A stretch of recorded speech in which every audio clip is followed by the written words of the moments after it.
अस्मद्गुरुपरमगुरून्यतिवरपूर्णौ सयामुनं रामं पद्माक्षनाथषडजित्सेनेशरमारमापतीन् वन्दे वन्दे बृन्दावनचरं वल्लवीजनवल्लभं जयन्ती सम्भवन् धाम वैजयन्ती विभूषणम् प्रणामं लक्ष्मणमुनिप्रतिगृह्णातु मामकं प्रसादयति यत्सूक्तिः स्वाधीनपतिकां श्रुतिम् இந்த ஸ்ரீபாஷ்யக்காரருடைய உபதேசங்கள் 5 வார்த்தை. அந்த 5 வார்த்தைகளில் 3வது வார்த்தையில் 5 கைங்கரியங்களை அனுக்ஞா கைங்கரியங்களை காட்டியிருக்காருன்னா நியமிச்சிருக்காருன்னு தான் சொல்லணும். அதில் முதல்ல 5 கைங்கரியங்களும் உத்தமோத்தம அதிகாரிகளுக்கு, அதுக்கு கொஞ்சம் கொஞ்சமாக குறைஞ்சிட்டு வர அதிகாரிகளுக்கு மீதி 4, 3, 2, 1 அப்படின்னு பண்ணணும். அதனால் கடைசியில் இருக்கக்கூடியதான 5வது இதை எல்லாருமே பண்ணணும் அப்படின்றது சித்தமான விஷயம். இப்போது இதில் முதல்து பாஷ்யத்தை வாசித்து பிரவர்த்திப்பித்தல், 2வது கைங்கரியம் அதுக்கு யோக்கியத்தை இல்லையாகில் அருளை செயலை கேட்டு பிரவர்த்திப்பித்தல், 3வது கைங்கரியம் அதுக்கு யோக்கியத்தை இல்லையாகில் உகந்தருளின திவ்ய தேசங்களுக்கு அமுதுபடி சாத்துப்படி திருவிளக்கு திருமாலைகளை உண்டாக்குதல் அப்படின்னு சொல்ல. மேலே 4வது கைங்கரியம் என்னது அப்படின்னு சொன்னால், அதுக்கு யோக்கியத்தை இல்லையாகில் துவயத்தினுடைய அர்த்தானுசந்தானம் பண்ணுதல். அதுக்கு யோக்கியத்தை இல்லைன்னா இந்த 3 கைங்கரியத்துக்கும் கிரமேண ஒருத்தனுக்கு யோக்கியத்தை இல்லை. ஏன்னா ஸ்ரீபாஷ்யன்றது கடினமாக பிரௌட பாண்டித்யம் வேணும். பகவத் விஷயம் அருளி செயல் அப்படின்றது ஒரு திட்டமான பாண்டித்யம் வேணும். இதுக்கு அமுதுபடி திருமாலை திருவிளக்கெல்லாம் உண்டாக்குறதுக்கு திரவியங்கள்லாம் வேணும், பண சௌகரியம் வேணும். இது 3 இல்லைன்னா அதுக்கு யோக்கியத்தை இல்லையாகில் துவயத்தினுடைய அர்த்தானுசந்தானம் பண்ணுதல். இதுக்கு யோக்கியத்தை இல்லைன்னா துவயத்தினுடைய அர்த்தானுசந்தானம் பண்ணுதல்னு சொன்னார். இந்த 3வது கைங்கரியத்தில் உண்டாக்குதல் அப்படின்னு ஒரு பதப்பிரயோகம் பண்ணுங்க. அதை மறக்காத வச்சுக்கணும். எனக்கு என்ன, நான் உயர்த்தியாக இருக்கேன், நான் பணம் கொடுக்குறேன் அப்படின்னு நினச்சிட்டு நம்முடைய வரம்பு மீறி கைங்கரியமெல்லாம் நேரம் பண்ணக்கூடாது. உண்டாக்குதல்னா என்ன அர்த்தம்னா, அந்த கைங்கரியம் நடக்கிறதுக்கு உண்டான வழி ஏற்பாடுகளை தான் பண்ணணுமே தவிர ரூபாயா கொடுக்குறதோ திரவியங்களை வாங்கி கொடுக்குறதோ, அதுக்கு மேலே நமக்கு வைதிக யோக்கியத்தை இருக்குமானா அந்த கைங்கரியத்தை பண்ணுறதோ அப்படி தான் பண்ணணுமே தவிர அது அந்த அமுதுபடி திருமாலையெல்லாம் சமர்ப்பித்தல்னு சொல்லலை. அது ரொம்ப ஞாபகம் வச்சுக்கணும். உண்டாக்குதல் தான் சொன்னார். அதுக்கு ஒரு வழிவகை செய்யணும்னு தான் சொன்னார். அது அவளுடைய யோக்கியத்தை பொறுத்து. அதனால் யோக்கியத்தை வரம்பு மீறி எந்த காரியத்தையும் பண்ணக்கூடாதுன்றது ஸ்பஷ்டம் அதில். சரி, இப்போது அதுக்கு யோக்கியத்தை இல்லையாகில், இப்படி இந்த 3 கைங்கரியமும் பண்ணுறதுக்கு யோக்கியத்தை இல்லைன்னா துவயத்தினுடைய அர்த்தானுசந்தானம் பண்ணுதல். துவயத்தினுடைய அர்த்தானுசந்தானம் பண்ணுதல் இந்த இடத்துலையும் அந்த 3வது கைங்கரியத்தினால என்ன தெரியப்படுத்தினார் அப்படின்னு சொன்னால், எம்பெருமான் விக்கிரக விசேஷனா இருக்கக்கூடியவன், திவ்யமங்கள விக்கிரகோபேத்தனா இருக்கக்கூடியவன் அப்படின்ற நம்முடைய பிரதிதந்திரார்த்தத்தை சொன்னார். அதனால்தான் உகந்தருளின திவ்ய தேசங்களுக்கு அப்படின்னு சாதிச்சார். சரி, இந்த இடத்துல இது யார் பண்ணினது? அப்படி இருக்கக்கூடிய அர்ச்சாவதார விசேஷமாக இருக்கக்கூடிய நம்பெருமாள் பெரிய பிராட்டியார் சேர்த்தியில பாஷ்யக்காரர் சரணாகதி பண்ணச்சு பெருமாளுடைய உத்தரம் துவயமர்த்தானுசந்தானேன சகசதா ஏவம் பக்தா யாவச்சரீரபாதம் அத்ரைவ ஸ்ரீரங்கே சுகமாஸ்வா. இதோ பாஷ்யக்காரர் துவயத்தினுடைய அர்த்தத்தை சொல்லுன்னு தான் நியமிச்சார் இல்லை, தனக்கு பெருமாள் நியமிச்சத்தை நமக்கெல்லாம் சொல்லிருக்கார். அதாவது பிரபன்னாள் எல்லாரும் எம்பெருமானுடைய திருவடி வாரத்தில் யார் யார் சரணாகதி பண்ணாலோ அவ எல்லாரும் துவயத்தினுடைய அர்த்தத்தை அனுசந்தானம் பண்ணணும். இப்போ அர்த்தானுசந்தானம் பண்ணுதல் அப்படின்னு சொன்னதுனால இங்கேயும் ஒரு விசேஷம் தெரிஞ்சுக்கணும். எத்யபி அளவுடையார் அடைந்தார்க்கும் அப்படின்னு ஆச்சாரிய சகாசத்தில் காலக்ஷேபாதிகள்லாம் பண்ணி அளவுலாம் நன்னா தெரிஞ்சுண்டு சரணாகதியில் சரணாகதி தன்மை என்ன, சரணாகதியை ஏற்றுக்கொள்ளக்கூடிய சரண்யனுடைய தன்மை என்ன, அந்த சரண்யனிடத்தில் சரணாகதின்ற உபாய அனுஷ்டானத்தை பண்ணக்கூடிய சரணாகதனுடைய தன்மை என்ன அப்படின்னு ஸ்வரூப ஸ்வபாவ ஸ்திதிகள்லாம் நன்னா தெரிஞ்சுட்டுருக்காளே ஆச்சாரிய சகாசத்தில் கேட்டு அப்படி பண்ணக்கூடிய ஸ்வனிஷ்டாதிகாரிகளும், அது இல்லாமல்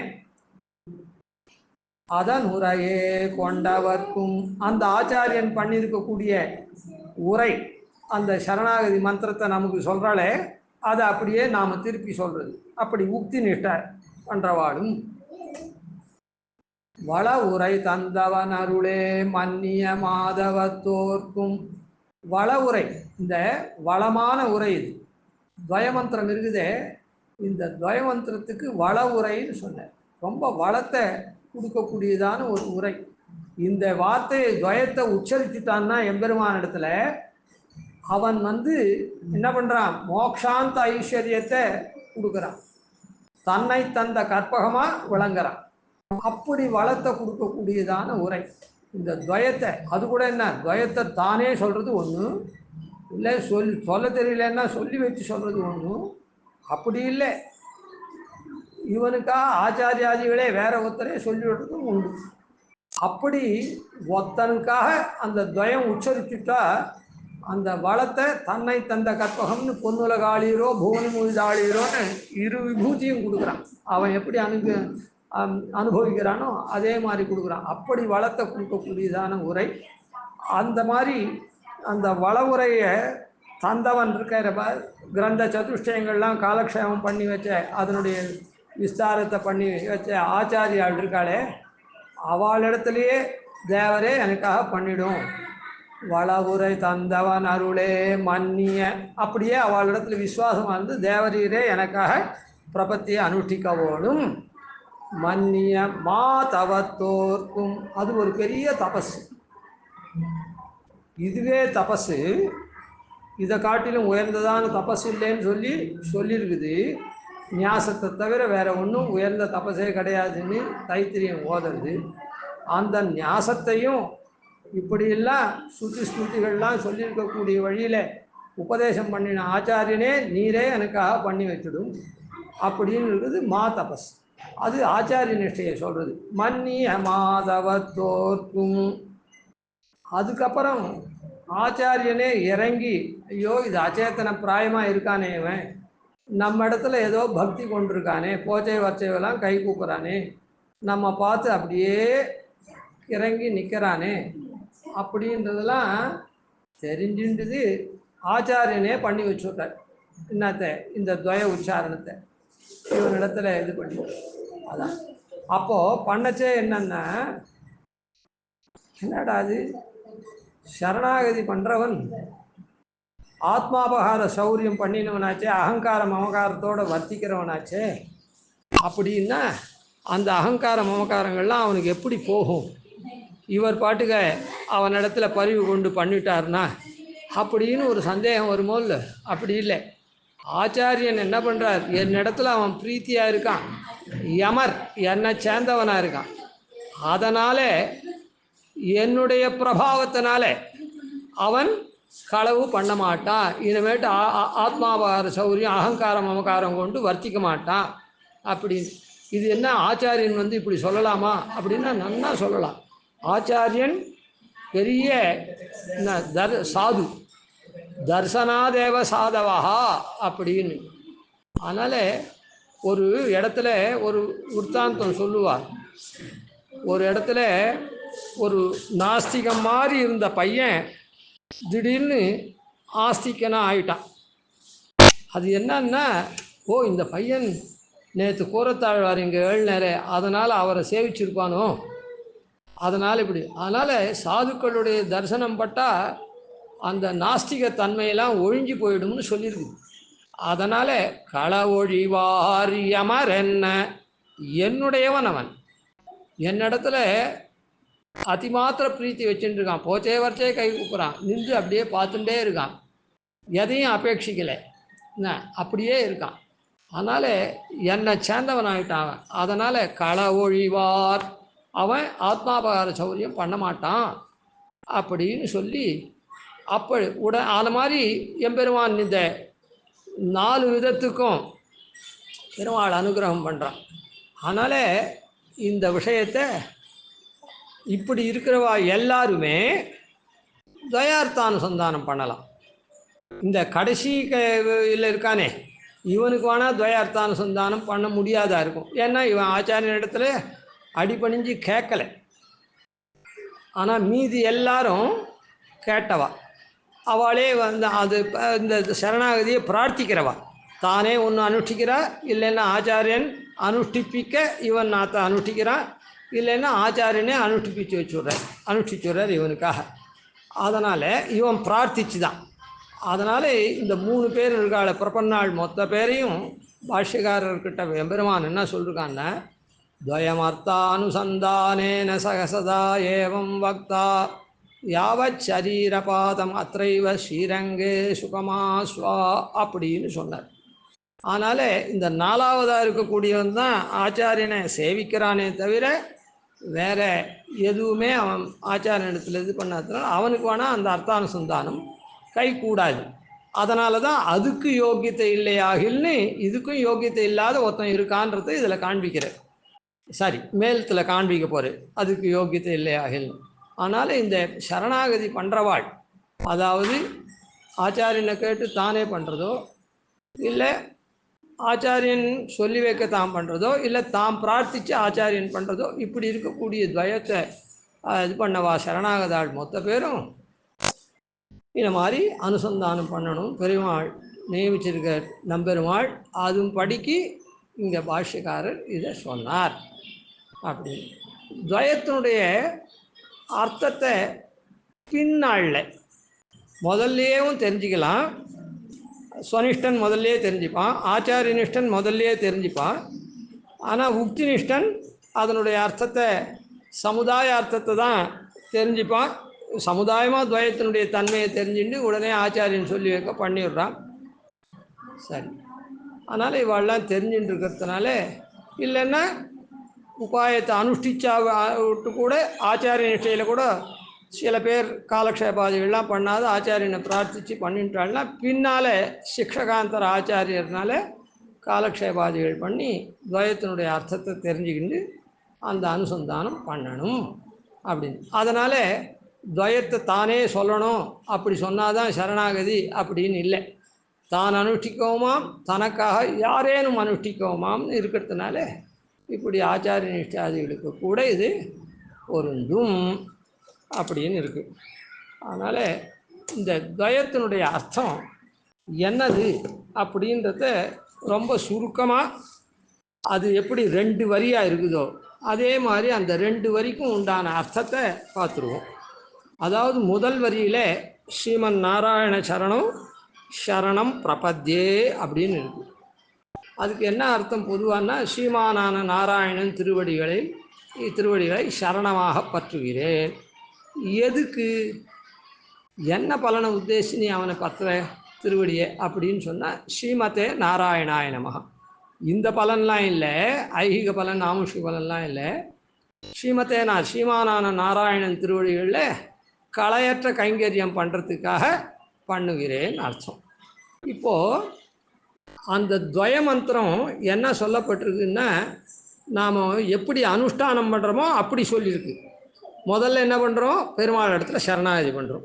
அப்புறம் என்ன பண்ணுறோம், ஒழிவில் காலமெல்லாம் உடனாய் மன்னி வழிவிலா அடிமை செய்ய வேண்டும் அப்படின்ற ரீதியில் அந்த கைங்கரியத்தை அப்படி பண்ணுறோம். அதனால் துவயத்தில் எப்படி மந்திரம் படிக்கப்பட்டிருக்குதுன்னா, முதல்ல அனுஷ்டானத்தின்படி சரணாகதி பண்ணுறோம், அப்புறம் களையற்ற கைங்கரியம் பண்ணுறோம். அதனால் ஸ்ரீமன் நாராயண சரணம் சரணம் பிரபத்யே ஸ்ரீமதே நாராயணாய நமஹ அப்படின்னு அந்த மந்திரத்தை அனுஷ்டான பிரக்கிரியில் அந்த மந்திரம் படிக்கப்பட்டிருக்கிறது. இது எதுக்காக இதெல்லாம் சொல்கிறேன்னா, துவயத்தினுடைய அர்த்தானுசந்தானம் பண்ணணுமோ இல்லை அப்படின்னு சுவாமி அதான் பாஷ்யக்கார் சொல்லிட்டார். அந்த அர்த்தானுசந்தானம் எப்படி சுருக்கமாக பண்ணுறதுன்றதுக்காக தெரியாதவாள் இது தெரிஞ்சுக்கலாம். அதனால் இப்போ என்ன ஆகுது அப்படின்னு சொன்னால், அது அனுஷ்டான கிரமம். ஆனால் எப்போவுமே ஒரு வேலைக்கு அப்ளிகேஷன் போடுறோன்னா, அப்ளிகேஷன் போடுறோம் அப்புறம் வேலைக்குன்னு இல்லை, இந்த வேலைக்காக இந்த அப்ளிகேஷன் போடணுன்னு. ஏன்னா பல வேலை இருக்குது, பல வேலைக்கு உண்டான ஒவ்வொரு வேலைக்கும் ஒவ்வொரு விதமான அப்ளிகேஷன் போடணும் இல்லையா? அதனால் நீ என்னடா எங்கே போயிட்டு வர, இன்ன வேலைக்காக இப்படி அப்ளிகேஷன் போகிறதுக்காக அந்த கம்பெனிக்கு போயிட்டு வரேன் அப்படின்னு சொல்கிறேன். அதுதான் முதல்ல பலனை தெரிஞ்சுட்டு அதுக்கப்புறம் வேலையை. ஆனால் அங்கே என்ன அனுஷ்டானம், இப்படி முதல்ல சரணம் பத்திரம் அப்புறம் கைங்கரியம் வருது. அதனால் அது அப்படி அங்கே மந்திரம் படிக்கப்பட்டது. ஆனால் இந்த மந்திரத்தினுடைய அர்த்தத்தை சொல்லச்சே எப்படி சொல்லணும்னா, உத்தரகண்டத்தினுடைய அர்த்தம் பின் வாக்கியம் இருக்குதே அதனுடைய அர்த்தத்தை முதல்ல சொல்லி முன் வாக்கியத்தினுடைய அர்த்தத்தை பின்னால் சொல்லணும். அனுசந்தானம் பண்ணச்சே, அர்த்தானுசந்தானம் பண்ணச்சே. அப்போ தான் அது ஒரு வாக்கியமாக திரண்ட பொருளாக வரும். புரியுதா? அதனால் எப்படி அதுக்கு பண்ணணும் அப்படின்னு சொன்னால்,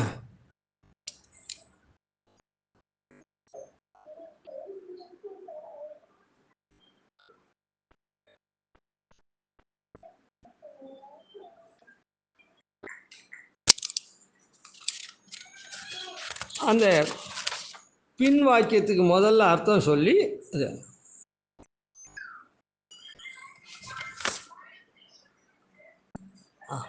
ஸ்ரீமானான நாராயணன் திருவடிகளில் களையற்ற நித்திய கைங்கரியம் பெருகைக்கு, அதாவது ஸ்ரீமதே நாராயண, நாராயணத்துக்கு மேலே நாராயணாயா அப்படின்னு சதுர்த்தி இருக்குது.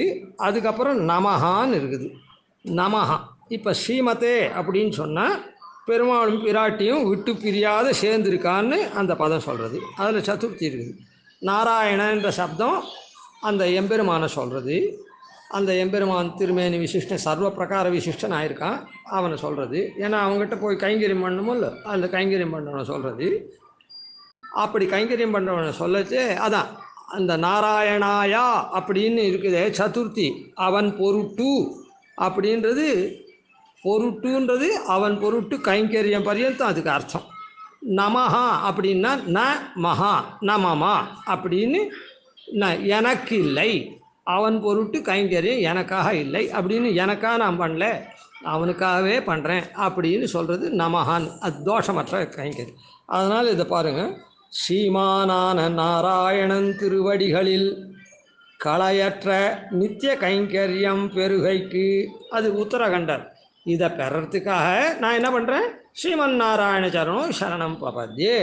ஸ்ரீமானான நாராயணன் திருவடிகள் இரண்டையும், ஸ்ரீமன் நாராயண சரணௌ அப்படின்னு திவச்சனம் இருக்குது பாருங்கள் என்ன, அதாவது ஒருமை இருமை, அதான் திருவடிகள் இரண்டையும் சரணம் பிரபத்யே சரணமாக பற்றுகிறேன் அப்படின்றது தான் இந்த மந்திரத்தினுடைய ஒரு விதமான ரொம்ப சுருக்கமான அர்த்தம். இது சுவாமி தேசிகனுடைய பதமே.